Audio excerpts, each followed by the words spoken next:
Hola, bienvenidos al plató número 2 de la Universidad Autónoma de Barcelona, donde hoy celebraremos un debate sobre la aparición del nuevo libro del profesor de Literatura y Periodismo, Albert Chillón.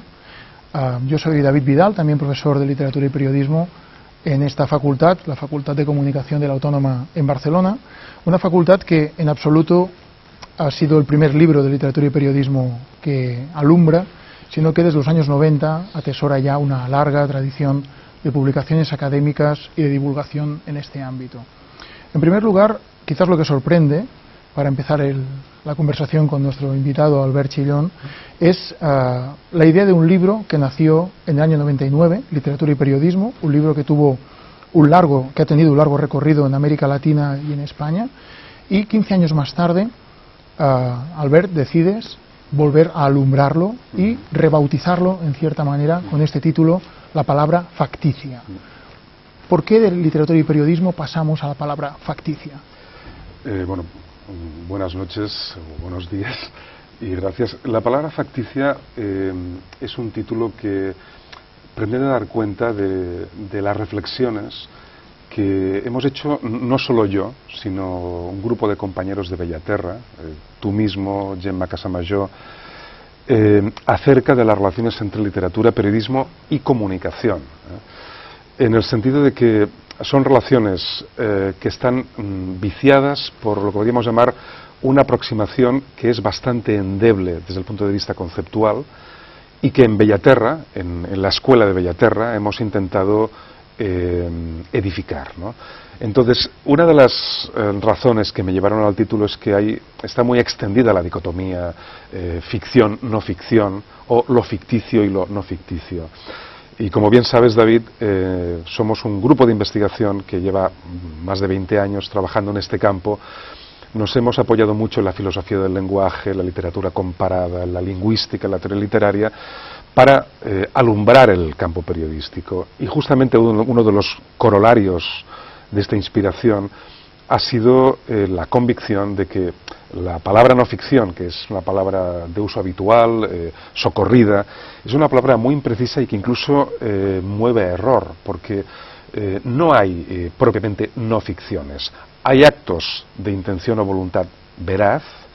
Queremos ser honrados al empalabrar, pero sin embargo el mero hecho de empalabrar ya significa, de la mano de los grandes filósofos del lenguaje, un proceso, digamos, de discursivización y de metaforización. Dicho de otra manera, para decirlo sencillamente, un documental, un reportaje, una crónica, una entrevista, por más que tengan voluntad referencial, incurren siempre en alguna dosis de imaginación, de invención, que es inevitable, ¿no? Entonces, a mí el título, la palabra facticia, me parece sugestivo porque facticio es una palabra que existe en catalán y en castellano y en todas las lenguas romances. Quiere decir fruto del artificio, fruto de la convención, y además remite a la palabra factum en latín, es decir, a lo factual. Yo he querido forzar un poco el uso habitual del idioma. En el idioma habitualmente lo facticio quiere decir meramente lo artificial. Creo que los académicos tenemos a veces que forzar las lenguas para referir con precisión lo que pretendemos. Y he intentado acuñar ese adjetivo de lo facticio y el sustantivo de la facción como opuesta a la ficción para referir ese tipo de discursos que pretenden dar cuenta de lo real, pero que lo hacen inevitablemente mediante los recursos del lenguaje, esto es, de la imaginación. Esto en tu libro siempre me pareció desde el 99 e incluso desde tu tesis doctoral, los años 90, principios de los 90, como la gran aportación en los estudios entre literatura y periodismo, porque previamente cuando querías leer un libro sobre literatura y periodismo, casi todos te remitían a los escritores que hacían periodismo o incluso a la opinión, porque la literatura siempre se ha concebido como un ámbito de lo ficticio, de la imaginación, mientras que al menos el canon tradicional ha sido así. Lo interesante de tu aportación es que inicialmente ya deconstruía, ya desmontaba críticamente el concepto de literatura, desde el viejo concepto de la literatura entendido como una tradición, un canon de obras de ficción, a más bien concebir la literatura como una forma de conocimiento. Lo interesante, creo, es que no solamente mantienes esta aportación hoy en día, sino que en un momento en que el periodismo juega un papel o debería jugar un papel muy importante en la construcción de imaginarios públicos, en el actual momento de transición política, social y económica, también concibes el periodismo como un trabajo intelectual y cognitivo. Y ahí tenemos ya una base adecuada de comparación, ¿no?, entre lo lingüístico y lo cognitivo, tanto en el periodismo como en la literatura. Sin ninguna duda. Porque, como tú dices muy bien, había equívocos de partida hace 20 años que era necesario deconstruir críticamente, equiparar literatura con ficción, por un lado, y periodismo con no ficción, por otro, era, visto desde entonces, cuando menos torpe. Enseguida, cuando ahondabas en la literatura, y lo hicimos todos los que componemos, lo podemos llamar la Escuela de Bellaterra, insisto en esta idea de que somos un equipo, nos dábamos cuenta de que el amplio río de la literatura incluye un afluente enorme, que es la literatura llamada testimonial. Aquí están los libros de confesiones, la literatura del yo, las memorias, los dietarios, los libros biográficos y autobiográficos, el ensayo, el cuadro de costumbres, el retrato, la semblanza. Esto compone un territorio muy amplio de la literatura, que tiene un carácter testimonial y que en absoluto es ficticio, tomando la palabra en el sentido propio de la palabra. Y por otra parte, equiparar periodismo y no ficción ofrece un indudable consuelo a los que defienden que el periodismo es una actividad reproductiva y objetiva, cuando nosotros sostenemos que en el periodismo, en el mejor periodismo, siempre hay construcción, siempre hay empalabramiento, siempre hay una puesta en discurso. Y por tanto que, si bien es cierto que el buen periodismo busca ser veridicente, también lo es que el periodismo debe manejar la imaginación y ciertas dosis de lo que podríamos llamar una invención disciplinada y honrada para dar cuenta de lo que sucede, ya que lo que sucede no es en buena medida comprobable. Cuando miramos un hecho, partimos de lo que el hecho tiene de comprobable, partimos de lo que tiene de indiciario, y con todo esto tenemos que manejar conjeturas para suplir los huecos que los hechos nos dejan. Es decir, el mejor reportero es también un imaginador. Yo creo que aquí hemos hecho un trabajo, insisto en esta idea colectiva entre todos, que tiene un cierto valor, porque ha permitido sacar el debate entre literatura y periodismo de esa especie de tomas de partido simplistas en el que estaba sumido hace 20 o 25 años, ¿no? Y en la anemia conceptual que tenía la academia en cuanto a teoría del periodismo en los años 90, en esta misma facultad y en tantas otras, tú podías asistir a un debate muy interesante en teorías de la comunicación sobre la construcción del temario, sobre la construcción de la agenda, o si tú hacías filología, podías tener la suerte de tener un pragmático como profesor que te analizaba los deícticos o las ampliaciones de contexto, los titulares en prensa, o las metáforas, como hacía Elvira Teruel. Pero en cambio nosotros en la facultad continuábamos levantándonos cada mañana con nuestros rezos a Martínez Albertos y su curso general de redacción periodística, donde se decía, por ejemplo, que el periodismo es un lenguaje sin intención. Decía, el periodismo es un lenguaje inintencional, ¿no? Cuando es una afirmación que cualquier lingüista se pone las manos en la cabeza. Por eso creo que la aportación que ya en su momento fue de este libro y ahora corregida y aumentada, fue efectivamente incorporar la orientación descriptiva y analítica propia de la crítica académica, que ya imperaba en otros campos, y acercarla al campo de estudio del periodismo, ¿no? Porque en este libro hay un apartado importante en el que construyes un pequeño marco teórico sobre el comparatismo periodístico literario, que fue fundacional en sus años, los años 90, y después nos hemos acogido a él a mucha gente que hemos escrito tesis en esta casa, ¿no? Como Gonzalo Saavedra, como yo mismo, como los trabajos de Gemma Casamayor y de otra gente que ahora está escribiendo tesis doctorales en esta escuela de Bellaterra que comentabas tú antes, dentro del periodismo y la literatura. A mí me interesa mucho saber cómo construiste este campo inicial en el que intentabas atraer tanto herramientas desde la antropología como desde la filosofía del conocimiento, la importancia de la filosofía romántica del lenguaje, por ejemplo, desde Herder, Humboldt hasta Nietzsche, sobre todo, que es un personaje central en esta deconstrucción del automatismo objetivo del periodismo como inexistente, ¿no? Y en ese momento, ¿cuál fue tu intuición en esos años 90? ¿Dónde empezaste a ver? Porque aquí en los años 80 ya había una tradición de literatura y periodismo, que era la de Ramón Barnil, sin duda, en su asignatura, pero es una tradición más de usar los recursos de la literatura dentro del campo del periodismo, no tanto lo que yo creo que es tu aportación principal aquí, que es la de intentar describir un campo de interacción teórico entre lo que la lingüística, la filosofía, la antropología aporta y lo que el periodismo puede hacer, ¿no? Yo creo que has hecho muy bien en evocar a Barnils. Barnils fue el primer profesor de literatura y periodismo en Bellaterra y dejó una huella. Era un hombre inteligente y muy culto, pero es cierto que Barnils, digamos, no construyó lo que podríamos llamar un pequeño sistema teórico. Era un buen explicador y un buen descriptor, porque era además, como decimos en catalán, letra herido y letra ferit, ¿no? Luego, claro, cuando yo empecé a trabajar en el campo me encontré con esa indigencia que tú mencionabas antes de la llamada redacción periodística, que tenía una actitud, podríamos decir, de un descriptivismo puramente positivista que era ajeno y dejaba de lado todas las grandes aportaciones de la filosofía del lenguaje, de la nueva retórica, de la lingüística del siglo XX, de la teoría de la argumentación, del análisis del discurso. Es decir, la redacción periodística funcionaba como si eso no existiera y seguía repitiendo los mantras de la objetividad, del hecho entendido como un dato irrefutable de lo que ocurre. Claro, todos somos herederos, afortunadamente, ¿no? Y cuando la universidad es tal, y esto es bonito y es emocionante, pues la universidad es una cadena de transmisiones, ¿no?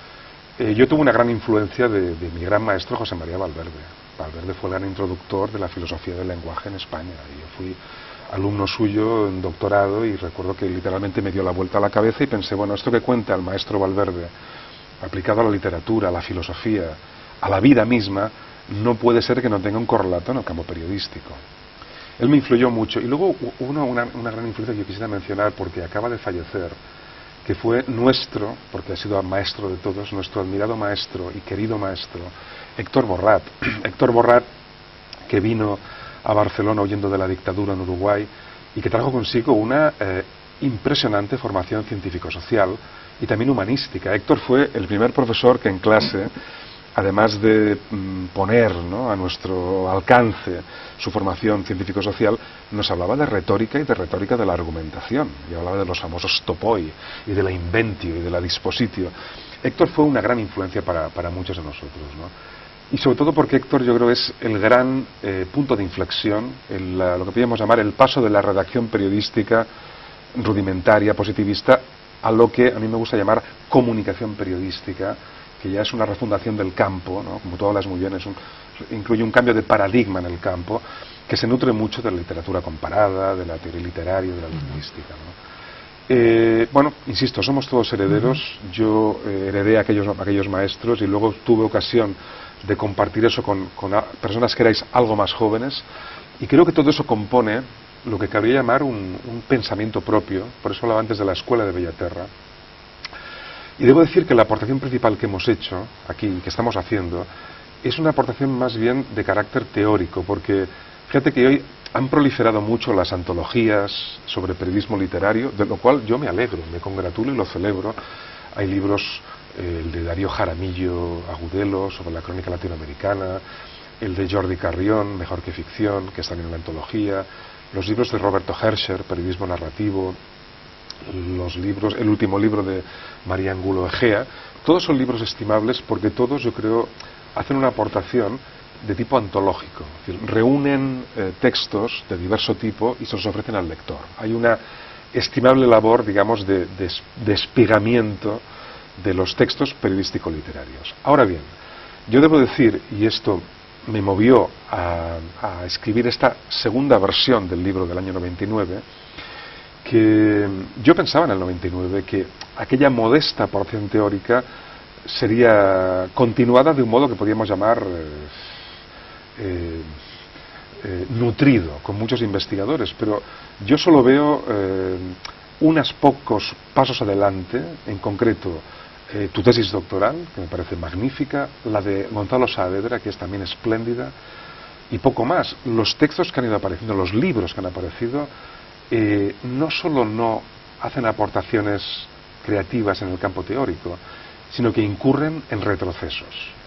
Y yo quería hablar con esto, no sé qué opinión tienes, pero... Sí, hombre, yo creo que estos libros, desde mi punto de vista, adolecen de esta visión crítica propia de la academia que decíamos antes, que es una visión crítica que se basa en el análisis y en la descripción, que creo que es Héctor Borrat y también un profesor de esta facultad, Jordi Berrio, que cuando yo estaba escribiendo la tesis doctoral me dijo un día: la academia, en vez de confundir las cosas, intenta deslindarlas, caracterizarlas, ¿no?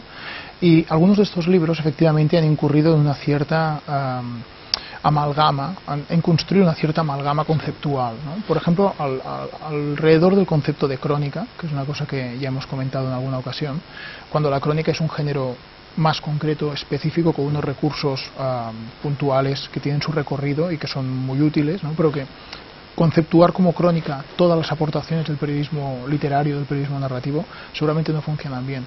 Recientemente, por ejemplo, también ha habido una colección de libros digitales publicados recientemente en España por una editorial exitosa, o bastante exitosa, que aluden a la palabra MacRaker y los venden como producciones de libros MacRaker. Los MacRaker, como casi todo el mundo ya sabe, son una corriente de periodistas, investigadores de principio de siglo en revistas muy concretas en Norteamérica, revistas que la difusión total de ellas superaba millones de ejemplares, que hicieron un periodismo de investigación y de denuncia, que acabaron por poner ante los tribunales a grandes empresarios, a agentes municipales de la ley.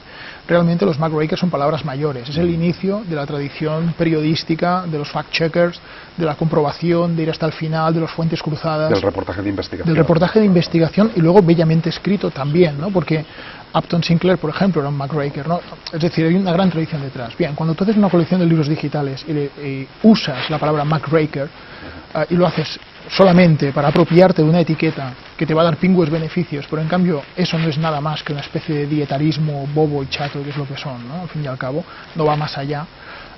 Sobre el mundo de la moda, bien, es plenamente, solamente, meramente unos apuntes impresionistas, ¿no?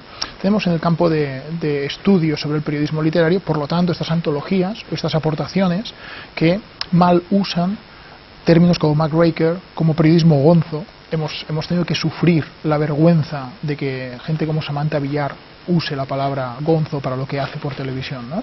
Cuando hay gente como Roberto Saviano, que está amenazado de muerte por hacer periodismo gonzo de verdad, o gente que se ha jugado la vida por hacer periodismo gonzo como Antonio Salas, y hemos de soportar que Mercedes Milá o que Samantha Villar se pongan en su boca el periodismo gonzo, ¿no?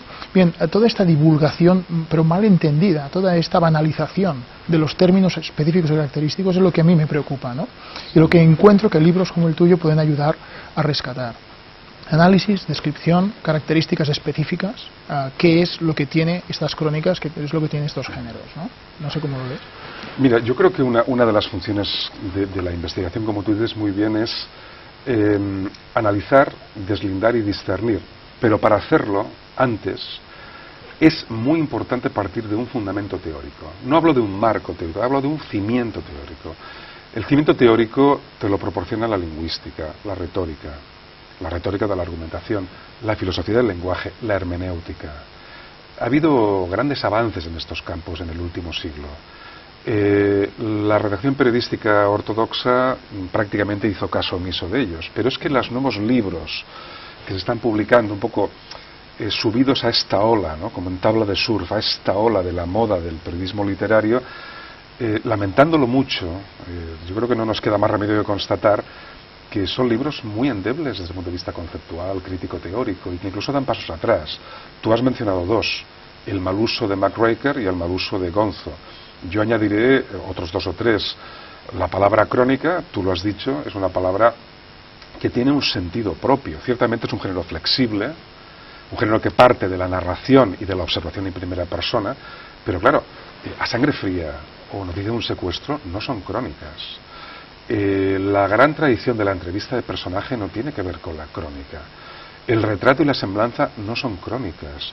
El gran periodismo de ideas de Larra, por ejemplo, por poner un ejemplo muy señero, no es crónica, excepto en algunos casos de artículo de costumbres. Entonces, es un grave error hablar de crónica para referir todas las transformaciones que están teniendo lugar, sobre todo en América Latina, por influencia de la literatura en el periodismo y viceversa. Creo que al hablar de crónica se actúa utilizando impropiamente una palabra que por otra parte es muy interesante y muy noble, ¿no? Luego está el uso de la locución periodismo narrativo, que es una locución que yo entiendo que se use porque es cierto que el periodismo literario de calidad reivindica los dones y las virtudes de la narración. Pero quiero insistir, el periodismo convencional ha sido narrativo desde los orígenes, desde el siglo XVI-XVII, ya era narración. Con lo cual, llamar narrativo a las nuevas tendencias no hace más que utilizar una especie de pleonasmo repetitivo para hablar de algo que ya era narrativo antes. Y en segundo lugar, periodismo narrativo tampoco sirve como sinónimo de periodismo literario, porque deja fuera el artículo literario, la semblanza, la entrevista de personaje, la misma partes de la crónica y una parte importante del reportaje. Con esto quiero decir que creo que es muy importante que nos esforcemos desde la universidad, no por hacer estudios burocráticos y formalistas, sino por utilizar el esfuerzo de pensar, de investigar, como dices bien, para deslindar y para pensar críticamente y así iluminar el campo que tanto nos interesa y que tanto queremos, ¿no? Es que lo curioso es que la Facultad de Periodismo siempre ha sido una facultad muy significada políticamente en sus críticas al poder político establecido, a los grupos de comunicación financiados por la banca, pero en cambio este discurso, digamos, ilustrado por las aportaciones de la filosofía del lenguaje y de la lingüística, que permite efectivamente revelar y descubrir que todo periodismo es un relato y que todo relato, como muy bien explicaba Héctor Borrat, todo relato siempre parte de unas jerarquizaciones y de unas ideologías previas y de unos personajes construidos a partir de unos estereotipos, ¿no? Hacer todo esto visible también es un trabajo propio de una facultad de comunicación, de una universidad pública, que lo que intenta es demostrar hasta qué punto hoy en día los periodistas con frecuencia trabajan bajo un paraguas ideológico que no ven. Es como el pez que está en el agua y que vive rodeado de ese líquido que para él no existe, ¿no? Solamente lo nota cuando intenta salir del agua, ¿no? La comparación de la paloma de Kant, ¿no? Que decía que no podía volar sin el aire, las palabras son el aire, ¿no? El periodismo es un trabajo intelectual, recuerdo que Héctor Borrat lo definía así, es un trabajo intelectual, y con frecuencia los medios no quieren a los más dotados intelectualmente porque es más difícil de adiestrarlos de forma crítica, ¿no? Y el discurso este de se aprende más periodismo llevando cafés en una redacción, ¿no?, que leyendo un buen libro o que yendo a una buena clase, ¿no? Nosotros no compartimos esto. En absoluto. Yo creo que los periodistas, que son, como dices, muy bien, palabradores e interpretadores de algo muy complejo, que es la realidad que transcurre, ¿no? Esto lo decía Lorenzo Gomis, ¿no? Son interpretadores del presente, ¿no? Pero necesitan una cultura rica en referentes literarios, artísticos, teatrales. Tienen una formación científico-social también, filosófica, historiográfica. Sin esto el periodista está ciego, se limita a ser un repetidor de consignas.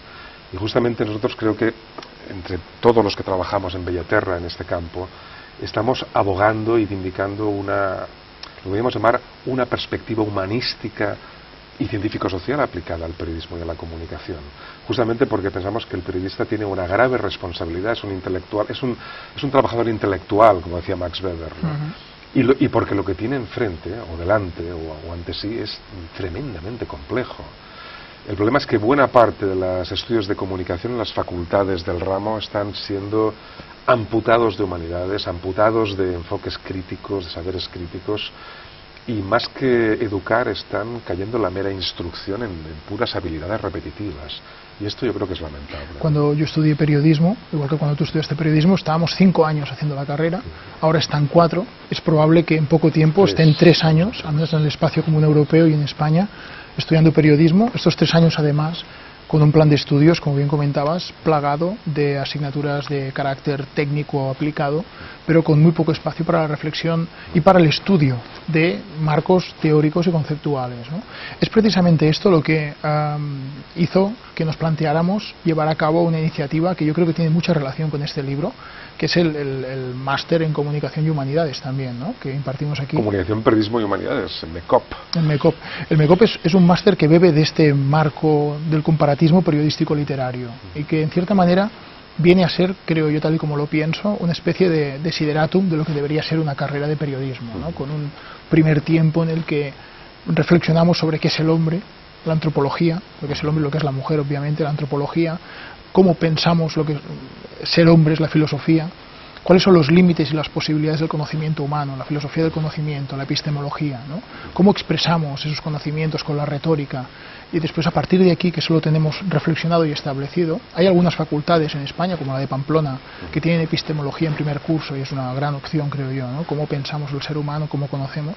A partir de aquí podemos empezar a enseñar, a escribir, ¿no? A la gente, a mirar el mundo, a conocerlo. Hoy en día faltan estos tiempos, ¿no? Como decía Steiner hace ya mucho tiempo, vivimos una sociedad tan acelerada que queremos comprimir en 3 años tantas cosas que no da tiempo tampoco a hacerlo. Bueno, yo creo que el máster que has mencionado aboga justamente por esta vindicación de las humanidades, ¿no? La convicción de que el periodista es un trabajador intelectual que tiene que tener una mirada humanista y una mirada culta, una mirada cultivada, porque tú también lo has dicho, si no sabemos mirar no podemos empezar a escribir. Si no sabemos mirar solo podemos conformarnos con redactar formulariamente, ¿no? Y utilizando tópicos y latiquillos y frases hechas. Esto es lo que lamentablemente abunda más en las facultades de periodismo y comunicación. Y nosotros estamos un poco remando contracorriente, intentando vindicar esta rehumanización del periodismo, ¿no? Permíteme añadir antes de acabar que el libro que presentamos, La palabra facticia, no es propiamente una reedición del libro del 99, que era Literatura y periodismo, una tradición de relaciones promiscuas, sino que le llamo yo una versión. Es una versión, ¿por qué? Porque toma el viejo libro está en el nuevo, y le añade unas 100 páginas nuevas. Yo pongo la metáfora de que es como un árbol al crecer, o sea, un árbol cuando crece añade anillos concéntricos, de modo que el lector que conozca el viejo libro lo va a encontrar en el nuevo, pero va a encontrar además 100 páginas adicionales que son una puesta al día y también una profundización, porque afortunadamente todos tenemos la posibilidad de seguir aprendiendo, ¿no? y creo que hemos procurado hacerlo. Una profundización en esa condición facticia de la palabra periodística, ¿no? Y también hay una ampliación que va más allá del periodismo hacia el campo de la comunicación en general. Yo creo que la aparición de las redes sociales, de Internet y su gran difusión hace imposible hablar del periodismo como lo hacíamos hace 15 años. Yo creo que hay que incorporar usos de la palabra, ¿no? que añaden acentos nuevos al debate de entonces. Por esto el libro es una versión y es como un árbol que ha crecido, en cierto modo, podríamos decir, ¿no? Tienes un prólogo nuevo, el de Jordi Llobet, que se suma a un magnífico prólogo que hizo Manuel Vázquez Montalbán. Un honor ser el prólogo de Montalbán, que es un autor admiradísimo por todos nosotros, tal vez el más importante periodista, yo diría catalán y español del último medio siglo, un hombre además de gran sensibilidad literaria y poética, ¿no? Y otro gran honor, y quiero agradecérselo aquí al eminente profesor Jordi Llobet, que es un gran comparatista, un gran estudioso de la literatura, que ha tenido la gentileza de escribirlo. Quiero añadir que el campo que trabajamos en Bellaterra, el campo que cultivamos, es un campo un poco intersticial. Estamos en el intersticio porque estamos un poco extramuros de la ortodoxia periodística y de las facultades, pero también estamos extramuros de la ciudadela filológica. Es decir, para los filólogos somos una especie de indios... Somos bárbaros. Sí, un poco unos bárbaros, ¿no? Situados en un enclave fuera de murallas. Pero también lo somos para los, digamos, que cultivan el periodismo ortodoxo y la comunicación ortodoxa. Yo creo que estamos en ese intersticio, pero como el mismo Steiner explica, George Steiner, esos territorios de frontera, donde se mezclan las tierras y las aguas, ofrecen una mirada singularmente rica, una mirada hacia el campo periodístico, hacia el campo literario y hacia el campo comunicativo, que yo creo que nos da, creo yo, una peculiar riqueza. Los géneros nos explican que de la hibridación nace la innovación siempre, naturalmente, ¿no? Y la evolución de un paradigma es imposible si no se va hasta el límite de ese paradigma. Naturalmente. Y hablando de géneros, añadamos otra cosa que sé que tanto a ti como a mí nos ha producido cierta preocupación en los últimos tiempos, es que ha cundido la etiqueta macrogénero junto a la de crónica, para aludir a todas las, digamos, los trabajos de carácter periodístico y literario que tienen lugar en Latinoamérica.